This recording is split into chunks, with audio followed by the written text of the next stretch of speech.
orgasmic. Bungee jumping was first done in the Isles of Vanuatu in the South Pacific Islands, where the local tribesmen used to jump from bamboo towers 90 foot with nothing but vines attached to their ankles. It was a test of the manhood. The equipment's slightly more advanced than that now, and European stuntmen and daredevils took up the sport some 12 years ago, jumping from various bridges, Clifton Suspension Bridge in England notably.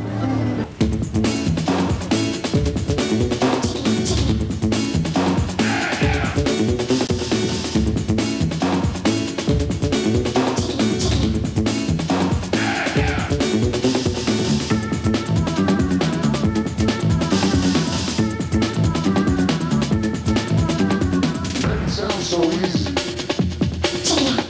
You make it sound so easy. You make it sound so easy.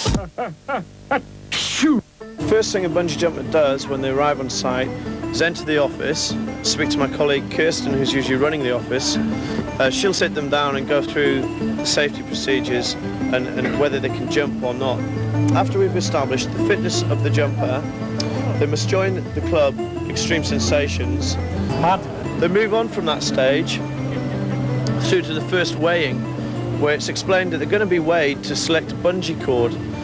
There's 4 bungee cords and they're all relate to different weight ratios. They're then taken to one side and we give them 15 to 20 minutes talk on bungee jumping and safety and the procedures.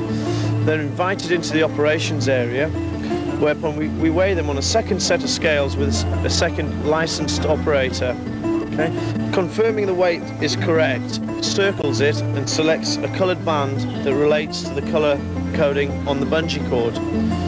At this stage, the first harnessing can be fitted. This is a backup harness similar to what I'm wearing now, the sit harness. Rock climbers use them. Basically, there's no load taken on that. It's just purely there as a second redundancy. The main load of bungee jump is taken on the ankles. Okay? They're fitted and checked by several different operators moving around the system. Once all the harnesses have been fitted and checked, the jumper is then invited into the cage, takes a seat, whereupon the ground operator will bring across the appropriate bungee cord. This relates to his weight that's written on the hand. We'll then take the coloured band off, make the outside connection to the cage with 2 screw gate carabiners that lock solid. We'll then hand that to the jump master, who's inside the cage.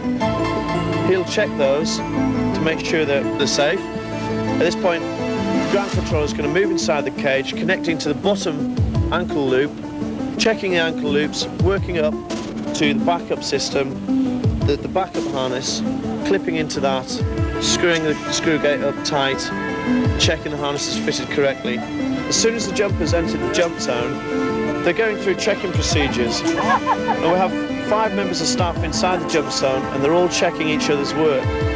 By the time they get to the cage, the two final checkers or blockers are the ground controller and also the jump master. Now, when they've done their final checks and gone through everything 100%, they'll put their stamps on the jumper's hand to say that everything's A-OK and the guy can go bungee jump. We don't have an upper age limit. In fact, our oldest jumper's been 89-year-old and comes back regularly. Well, as I said before, put it crudely, it's orgasmic.